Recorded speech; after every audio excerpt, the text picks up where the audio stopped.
Good morning. I thought I would give you guys a early garden tour. It's not quite 8 a.m.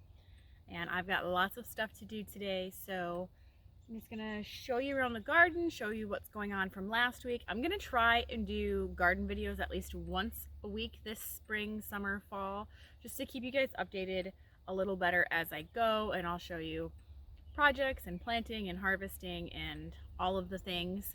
So if you're interested in seeing more of the gardening stuff, make sure you subscribe to my channel if you haven't yet.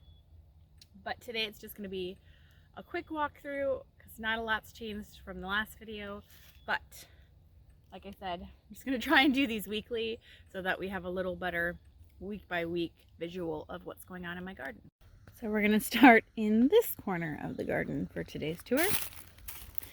You can see we do have tulips that have started to bloom, which is wonderful. I love the tulips. It's a little early in the morning, so they're not open right now, but they open up later in the day. I am going to do a flower walkthrough video every month like I did last year. So those will be the flowers that have bloomed throughout the month, and it'll just be a silent walkthrough video set to music. It's really pretty, and then you can just see what grows in our gardening zone, which is zone 5, kind of on the edge of zone 4, through the month of April. And then we'll do May, June, July, August, September, October, etc. My lavender plant did survive. I can't remember if I've told you guys that or not, so I'm really happy about that. Actually, both of my lavender plants survived. I will be planting or potting these up at some point so that I can overwinter them in the greenhouse whenever that gets done. But obviously we don't have a greenhouse yet, so there's no point in doing that until we do have the greenhouse. The garlic is looking fabulous. Chives are looking fabulous. Mint is going crazy as usual. I do have a few radishes that have sprouted, which, not surprising, radishes are always one of the first things to go. None of my carrots have sprouted yet. They're in this bed. But that's not surprising. Carrots do take a while to germinate. The annoying part is I have all those weeds coming up, and I don't really want to walk around in there and pull them up because I don't want to kill any carrot seedlings that might be sprouting just under the surface. These 2 tulips right here are the first ones we had open this year. They are beautiful, kind of a pinkish red with an orange yellow inside.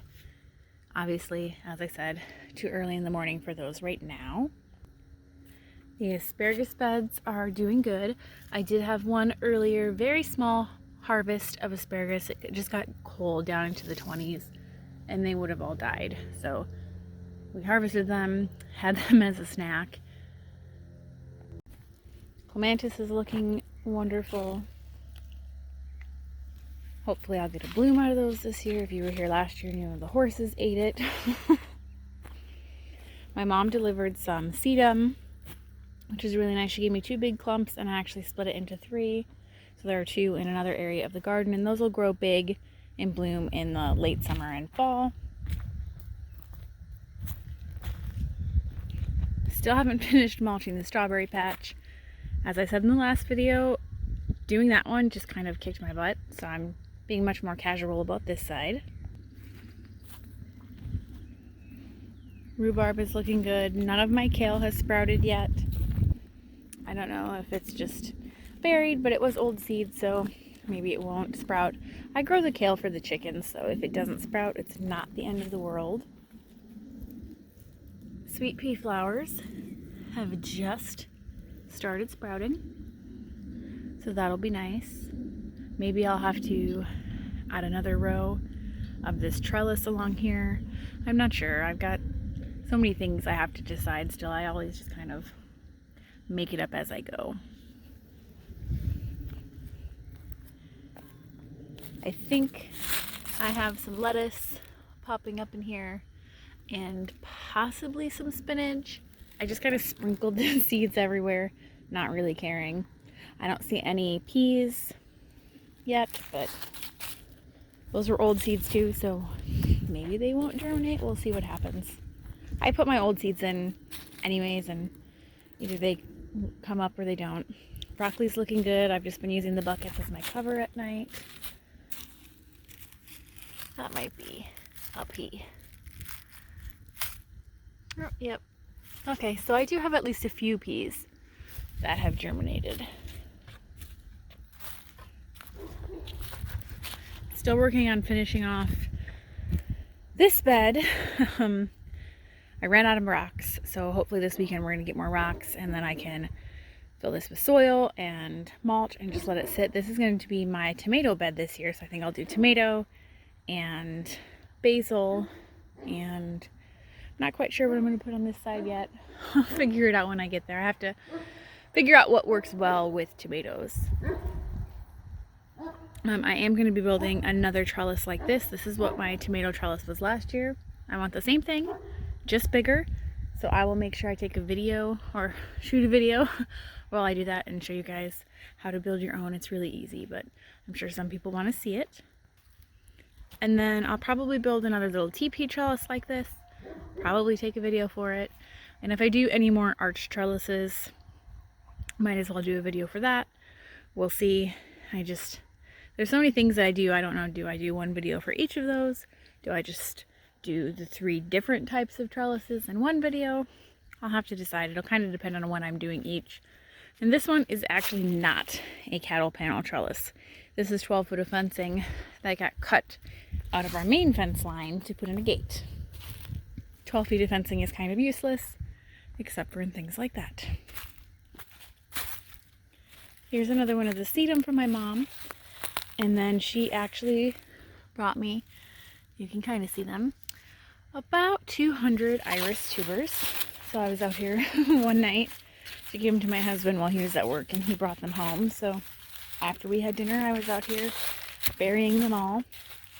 When you plant iris, you really plant them just barely. They don't like being wet. You can actually rot them. The best way I've heard it described to plant an iris is, imagine it like a duck sitting on the water. Most of it wants to be on top, and just its little feet are going to be underneath. So really, I've just barely planted these and put just a little bit of mulch over top, because I want the mulch to hold them into place so they don't get knocked over when it rains and stuff until the roots get established. And then I can come back through and sweep the mulch off of the top, and they will be happy.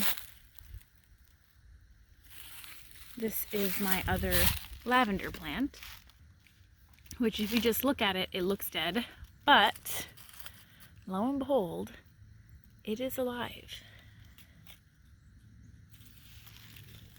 So that's nice. This is actually a white lavender, and I bought that really late in the season. I saw it on clearance and I was like, well, that's cool. Stuck it over there. I was not expecting that one to survive at all. But we had a decent amount of snow, and it didn't get super, super cold last year, so I think everything was just insulated nicely. My rosemary didn't survive, which would have been nice, but that's kind of unheard of for Wisconsin. Under here I have Rattlesnake Orchid. I love this.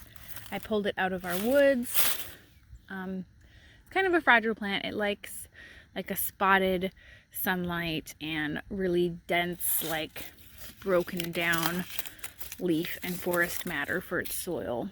So that there's a lot of it in our woods.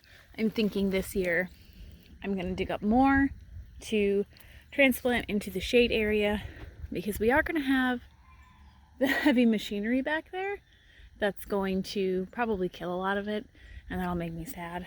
So I'll try to move some over here to save and propagate, and then I can spread some back out into the woods after the woods are allowed to rest for a little bit. All of the hostas that I transplanted are doing great. These were just little teeny ends that I just stuck in here.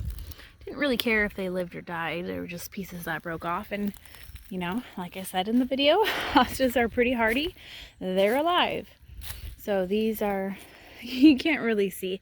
There's a clump there and there and there, and then of course the ones that have quite a bit of foliage on them already are easier to see. This area will be nice and filled in.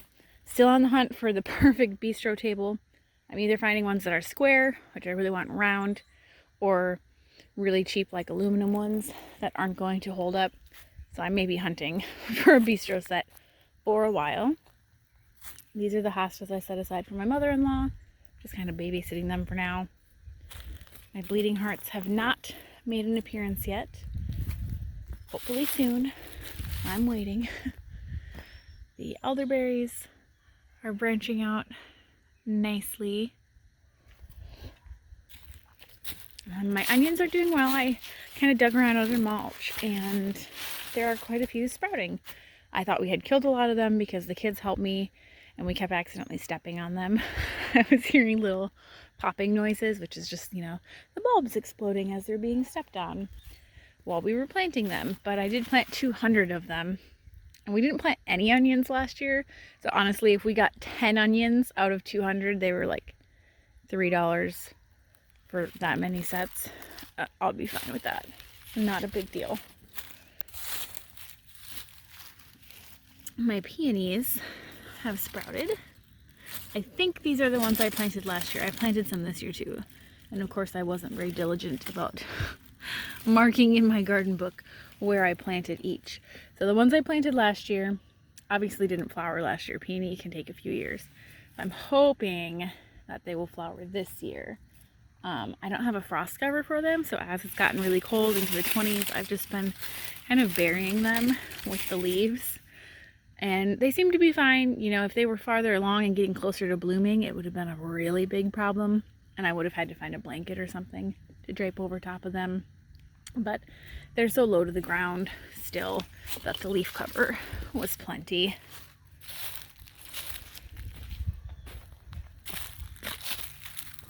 Waiting on a few things to pop up in here.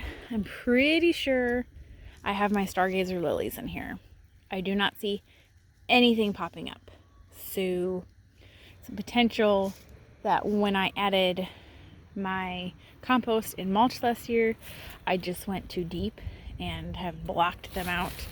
I will probably at some point here, when it's a little warmer consistently, if I still don't see anything popping up, dig around and see if I can find any of them to save them.